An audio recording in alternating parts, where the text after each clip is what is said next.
क्या आप सांस खींच खींच कर लेते हैं? और आप जब सांस खींच खींच कर लेते हैं तो आप डर जाते हैं कि आपको कोई बड़ी बीमारी तो नहीं है। और अगर बड़ी बीमारी हो भी तो कैसे पता करें?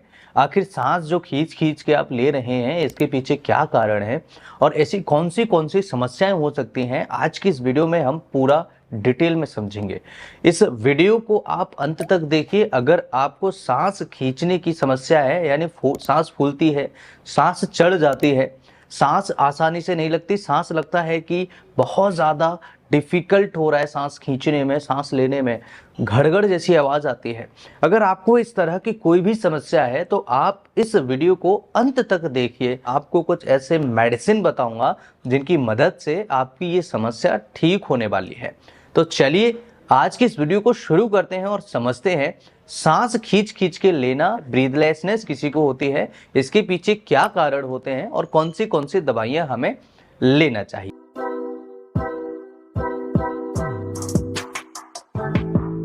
दोस्तों, मैं डॉक्टर लोकेंद्र फ्रॉम ग्वालियर मध्य प्रदेश। मैं ग्वालियर मध्य प्रदेश में प्रैक्टिस करता हूं। दोस्तों, सबसे पहले हम ये समझते हैं कि आखिर सांस खींच खींच के हम क्यों ले रहे हैं, आखिर सांस लेने में हमें तकलीफ क्यों हो रही है, आखिर ऐसा क्यों हो रहा है, इसके पीछे क्या कारण है, कौन से टेस्ट हमें कराने चाहिए और कौन सी दवाइयां हमें खानी चाहिए।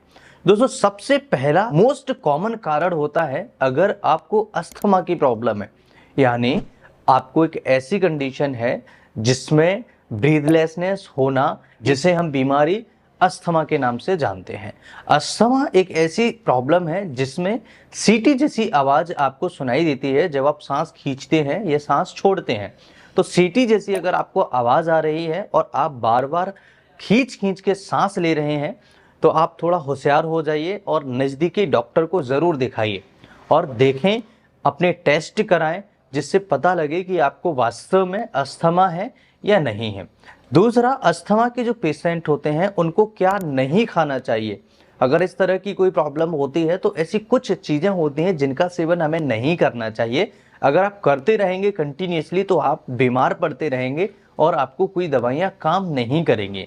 दोस्तों, इसका दूसरा मेजर कारण होता है सीओपीडी।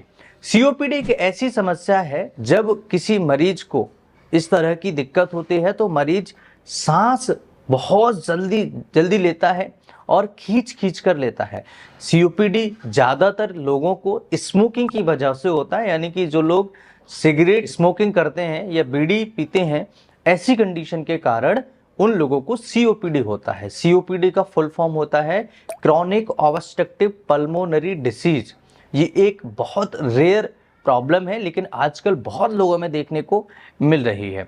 तीसरा कारण होता है दोस्तों, अगर आपको एलर्जी या फिर आपको एलर्जी से रिलेटेड, जैसे कई लोगों को होता है जुकाम खांसी एलर्जी, उनको बार बार होता है, इस तरह की कोई प्रॉब्लम है या इससे संबंधित कोई समस्या है, आपको लंबे समय से आपको दिक्कत है, तो ये आगे चल के ब्रोंकियल अस्थमा में कन्वर्ट हो जाता है। ऐसी कंडीशन में भी आपको ये देखने को मिल सकता है। चौथा कारण होता है अगर आपको गले में किसी प्रकार का इन्फेक्शन है और वो इन्फेक्शन पीएनडी की वजह से हुआ है और पीएनडी के साथ में अगर आपको नेजल ब्लॉकेज होता है या और एलर्जी भी साथ में है, तब भी सांस लेने में तकलीफ हो सकती है।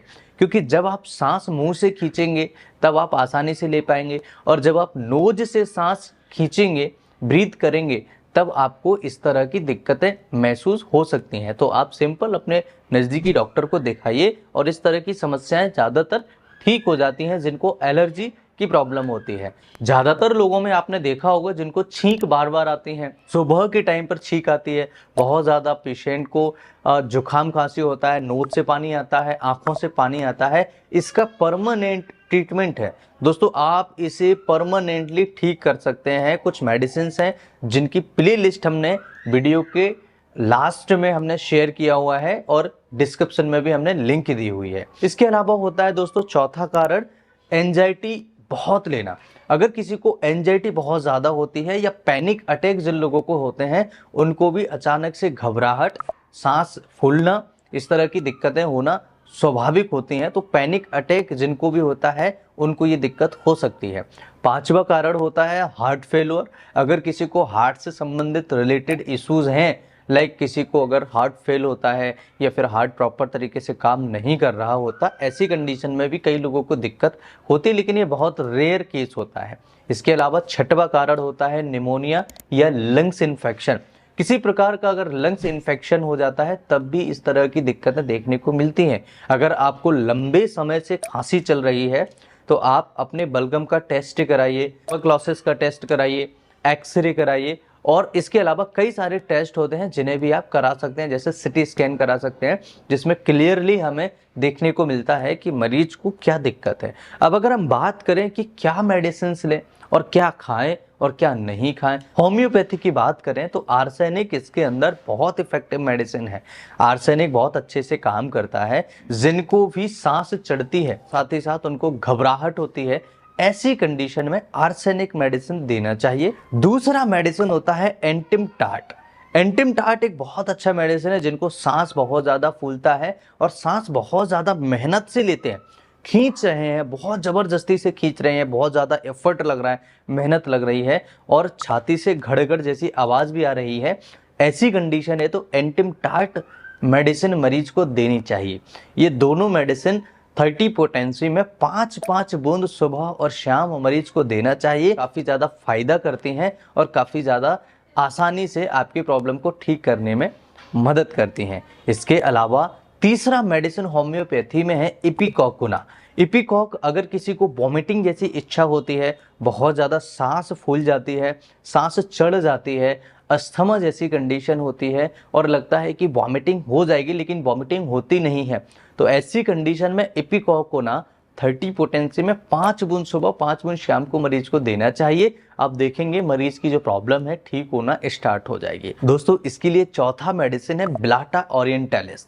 ब्लाटा जो मेडिसिन है बहुत इफेक्टिव तरीके से काम करता है। जिनको भी सीओपीडी की प्रॉब्लम है या अस्थमा जिनको डायग्नोस हो चुका है, इनकी जो प्रॉब्लम होती है डैम्प वेदर में बढ़ जाती है, इस तरह की अगर किसी को प्रॉब्लम है तो आप यकीन मानिए बहुत इफेक्टिव तरीके से ब्लाटा मेडिसिन जो है काम करता है और इस तरह की समस्याओं को ठीक करने में मदद करता है। कई मरीजों में देखा गया है जिनको एनीमिया की प्रॉब्लम होती है, यानी कि जिनको खून की कमी होती है, उन लोगों में भी सांस फूल जाती है। जैसे ही वो थोड़ा सा सीढ़ियाँ चढ़ेंगे, थोड़ी मेहनत कर लेंगे, थोड़ा फिजिकल एक्सर्शन जैसा ही होगा, उसके बाद उनको सांस चढ़ना स्टार्ट हो जाती है, उनको सांस फूलना स्टार्ट हो जाती है।